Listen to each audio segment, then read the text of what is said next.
ang kalaban lamang po natin dito ay takot. Ngunit huwag tayong matakot, huwag tayong patatakot sa kanila.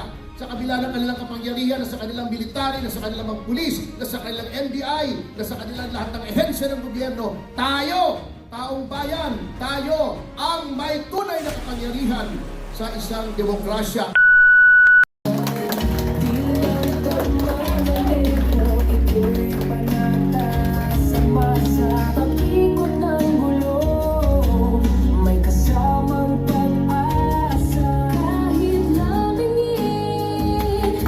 Palapang po natin si Atty. Topacio na susuot sa lahat ng haharapin din po ng ating Vice Presidente.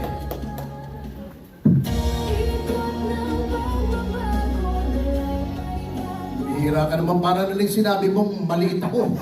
Kailangan mong binaba yung mikropono. Magandang gabi po, isang maulan. Gabi sa atin, lahat.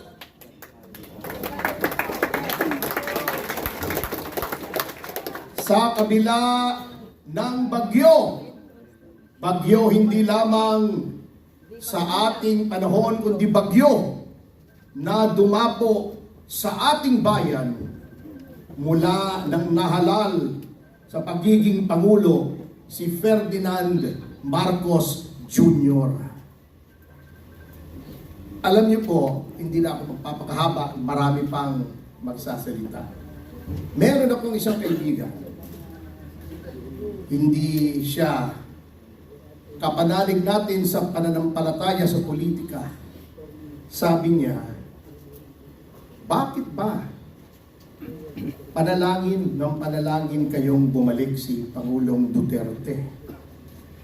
Parang personality cult yung ginagawa ninyo. Sabi ko, hindi po kami nananalangin lamang para kay Pangulong Duterte. Nananalangin po kami sa bayan sapagkat ang ginagawa po kay Pangulong Duterte ang ginagawa sa pinakamaliit na mamamayan dito sa Pilipinas. Nilalabag ang mga karapatang pantao, binabastos, niyuyurakan, tinatawanan, inaalipusta na parang yung mga namumuno lamang ang may karapatan at may talino para mamuno dito sa atin. Kung napanood niyo po yung pelikulang Moises Padilla ni Leopoldo Salcedo, may eksena po roon na siya po ay nakabitin sa kisame. Puro latay, duguan, pasa ang kanyang katawan. May lumapit na bata sa kanya, pinainom siya ng tubig. Sabi niya, anak, tingnan mo ako. Ito ang iyong bayan naghihirap. Si Pangulong Duterte po ay hindi natin pinapanalangin dahil siya si Pangulong Duterte lamang, kundi sapagkat siya ang kumakatawan sa lahat ng pang-aapi sa ating bayan. Ang bayan po ang ating pinanalangin tuwing pinanalangin natin si Pangulong Duterte. Sapagkat siya lamang po ang nakipaglaban para sa ating lahat. Sinakripisyo niya, His sacrifice, His life, His liberty, and His sacred honor. Sabi nga niya, I do not mind marching into hell so I can make the Philippines heaven for the Filipinos. At yan po ang nangyari. Kaya maraming salamat po na narito po tayo. At thank you sa ating MC, Greco, nandiyan ka pala. Maraming salamat ang aking boss sa communication sa PDP, si Atty. Raul Andino. Nakita ko rin ng ating kaibigang si Councilor Bong Tolentino na sa Pasibong. O yan ang Tolentino ang hindi traidor. Meron palang Tolentino ang hindi traidor. Yun, nangyari sa kanya, nangamote siya. Buti nga sa kanya. Grabing tama eh. Ang mga nanalig, katulad nga ng sinabi, dito hindi po tayo nagpadala sa salapi sa kapangyarihan sa pribilehiyo. Hindi po tayo gumaya sa kanila na habang naghihirap ang mga Pilipino'y sumasayaw sa New York, nagkikipag-concert sa Duran-Duran. Yan ba ang tamang asta ng isang leader?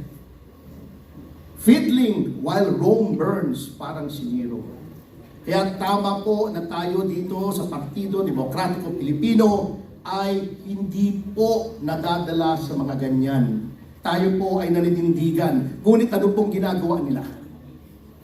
Tinatakot po tayo, dinidimanda kami, mga vloggers, mga journalists, kapag nagsasabi ng katotohanan. Tinatakot po pati ating mga senador, pati ang ating mga leader, ipadadala din daw sa Hague. Tinatakot lahat ng pangkaraniwang mamamayan. Ginagamit ang NBI, ang PNP, lahat ng ahensya ng gobyerno ginagamit para tayo takutin.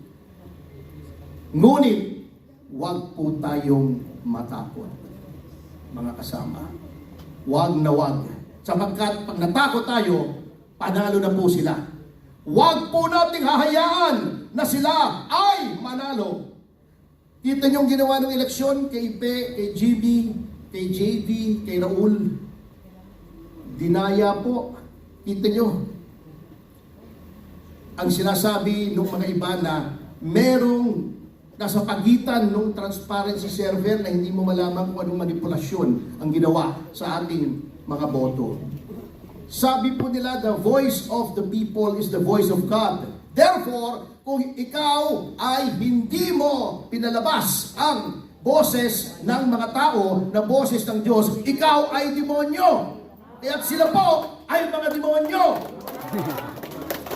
Tayo po ang mga anghel na kailangang talunin sila. Kaya sa pagtatapos, mga kasama, katulad ng sinabi ko, ang kalaban lamang po natin dito ay takot. Ngunit huwag tayong matakot, huwag tayong patatakot sa kanila. Sa kabila ng kanilang kapangyarihan, na sa kanilang military, na sa kanilang mga pulis, na sa kanilang NBI, na sa kanilang lahat ng ehensya ng gobyerno, tayo, taong bayan, tayo ang may tunay na kapangyarihan sa isang demokrasya. Kaya bilang pagtatapos ay nais ko lamang basahin ang isang talata po sa Biblia mula po kay Propetang Isayas, na ito lang po ang ating ilalagay sa ating isipan tuwing tayo po ay nagdududa, tuwing tayo ay tinatakot, tuwing tayo ay kinakabahan. Ito po ay pangako ng Panginoon sa kanyang mga lingkod, sa mga banal na taong lumalaban sa kasamaan. Ito ang sabi ng Propetang Isayas na tagubilin ng ating Panginoon. Huwag tumahimik kayo at makinig. Tayo ay nasa malayong lupain. Sabi niya, para po nangyayari dito sa atin. Parang napakalayo na natin sa tunay na Pilipinas noong panahon ni Pangulong Duterte. Ngunit, sabi ng Panginoong Diyos, huwag kang matakot. Ako'y sa iyo. Ako ang iyong Diyos. Hindi ka dapat mangamba. Palalakasin kita at tutulungan, iingatan at ililigtas. Lahat ng may galit sa iyo ay mapapahiya at mamamatay ang sinumang lumaban sa inyo. Dapat pakinggan ito ni Secretary Remulla. Mamamatay ang sinumang lumaban sa inyo. Hindi ako nagsasabi nito, ha? Hahanapin ninyo sila, ngunit hindi makikita. Mawawala na sila ng lubusan dito sa lupa. Ako si Yahweh na iyong Diyos ang magpapalakas sa iyo. Ako ang nagsasabi, huwag kayong matakot at tutulungan ko kayo. Kaya aanyayahan ko po sana kayong lahat na tumayo at manalangin. Ama naming Diyos, maraming salamat po na sa kabila ng masamang panahon ay dinala niyo po kami sa dakong ito ng ligtas at mariwasa. Ama, narito po kami ngayon upang idalangin hindi lamang ang aming mahal na presidente, si Rodrigo Roa Duterte. Ngunit ipanalangin na rin po ang aming bayan. Ang aming bayan po ay nasasadlak sa hirap, sa pang-aapi ng mga nasa kapangyarihan, sa pagyurak ng aming mga karapatan. Sa lahat po ng ito, kami po ay nananalig na hindi na po magtatagal ang dalamhati at hilahin na ito, Ama. Ama, bigyan niyo po kami ng lakas, bigyan niyo po kami ng paninindigan, bigyan niyo po kami ng tapang upang lumaban sa mga abusado, mga masasamang tao, sa mga magnanakaw, sa mga mapangapi. Panginoong Jesus, lumalapit po kami sa inyo. Patawarin niyo po kami kung mayroon po man kaming kasalanan sa inyo.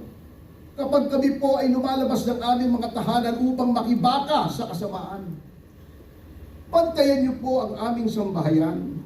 Huwag niyo kaming papayag na may mangyaring masamang sakuna sa aming mga kabahayan, sa aming sambahayan. Bigyan niyo po kami lahat ng pinakamahabang buhay at pinakamabuting kalusugan. Bigyan niyo rin po kami ng biyaya na magagamit namin hindi lamang sa aming kasariling pangangailangan, kundi sa paglilingkod po sa inyo sa amin pong paglaban na hinaharap. Ama, bumabalik po kami sa inyo, nananalig po kami na narinig niyo na ang aming panalangin. Nananalig po kami na hindi na po magtatagal ay babalik na po ang aming pinakamamahal na Pangulo dito sa Pilipinas, buhay at malusog. Nananalig po kaming narinig niyo na po ang aming panalangin sapagkat lahat pong ito ay aming hinihiling sa pamamagitan ng aming Panginoong Jesus, aming tagapagligtas at tagapamagitan sa inyo. Amen. Maraming salamat po kasi ganawa kayo ng Diyos. Paspasan sana ng Ama ang bayang Pilipinas. Magandang gabi po! Maraming salamat po. Palakpakan po natin si Attorney Ferdinand Topacio, ang anghel na Ferdinand. Ayan po, maraming salamat. Tatawagin na po namin si Mr. Daniel Long para manalangin para sa ating mga kabataan. Alam mo, Francisco Catalina, sa mga comments mo yan, yan ay iyong opinion. Hello. Iba nga ang Diyos. Magandang gabi po sa inyong lahat. Si Daniel Long, isa lang po akong ordinaryong kabataan.